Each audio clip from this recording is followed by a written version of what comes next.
And now that you have your information interviews, let's talk about how to engage these hiring managers. Here's a few guidelines. Keep in mind that you're not asking for a job, right? You're not begging for a job. You just want information. I've been talking to people at your company. I've been reading news about your organization. I think I'd be a fit. I don't know. But I just want to have a 5-minute conversation with you so we can get to know each other to see if I might be, or to see if you can use my skills or talents or abilities. Right?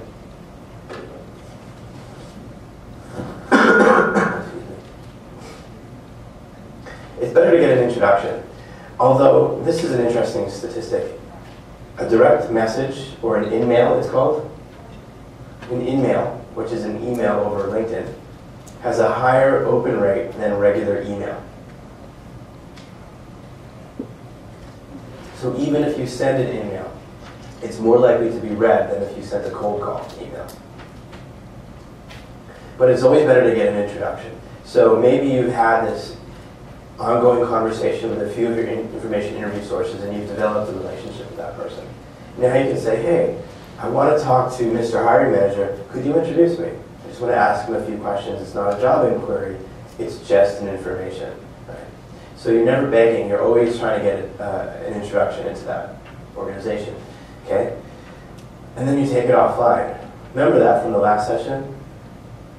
Take it offline. Don't ask your questions from within LinkedIn. Say, I'd like to give you a call. When is a good time to call? This is another ninja technique, which is, I'd like to make an appointment to call you next Thursday at 3:30. If this is not going to work for you, please let me know, otherwise I'll talk to you then. And then call me at 3:30 next Thursday. It's powerful for several reasons. It shows that you do what you say you're going to do. It's professionally assertive, it's not annoying. And then if they don't pick up the phone, your next email is, I'm sorry you missed our appointment. Or I'm sorry we weren't able to connect. Right? This is the thing with people who work at corporations. They just accept meeting invitations without thinking about it. But you can get anyone's calendar, this is funny, you can get anyone's calendar, just send them an invite. Because they have isn't this true? They have like 300 emails and like the invites are just like accept. You know, get it off my plate, get it off my plate. And then they walk into the meeting and they're like, all right, what's this meeting all about? That's the corporate world. So send them an invite like that. You know, say, I'm trying to get on your calendar next Thursday at 3:30. Try it, it'll work. This is what the invitation form looks like on LinkedIn. Who hasn't used it before? Is this new? Yeah. Yeah, there's two parts to it. There's this top part, which is the message to the actual hiring manager. In this case, his name's Craig. So the actual hiring manager is going to see this first part. Cleon is my connector. Cleon, the second part, is my connector. Cleon he is not obligated to pass on that introduction. So be careful about what you ask for. So I could go to Cleon and take it totally for granted. I could say, Cleon, hey man, just connect me please. And then thanks, Josh.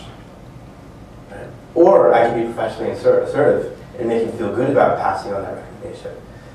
Say, Cleon, I'd really like to ask Craig a couple of questions about his company.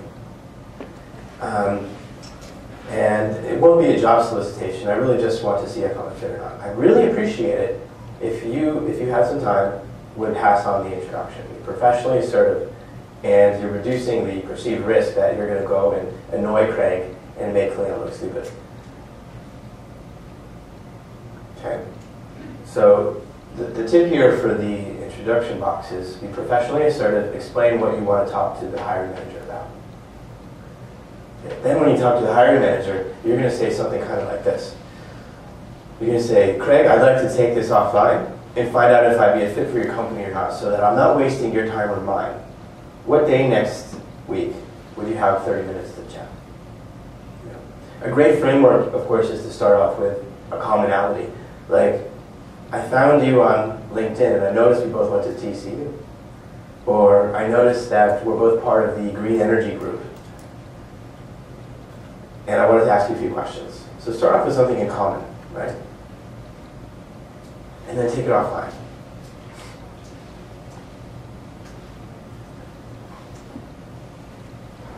So the problem is that if you try to do this without first polishing off your LinkedIn profiles, your response rate will be 0. Because you'll ask for the introduction from Cleon to Craig. Craig will look at your LinkedIn profile and he'll notice you're not complete. You have cropped your picture out of your last year's Hawaii vacation, and you haven't spent time filling out a proper summary. Right? And so Craig's going to say to himself, not really serious. Right? So the first thing to do is to put your clothes back on using a good strategy for getting your LinkedIn profile fixed up. Right? Does that make sense? And I think those of you who were in this last session or this one probably have enough ammunition and to-do things on your LinkedIn profile to keep you busy for the next month. Right? There's a lot to do to look good online. But once you are looking good online, that's going to really make the difference for you.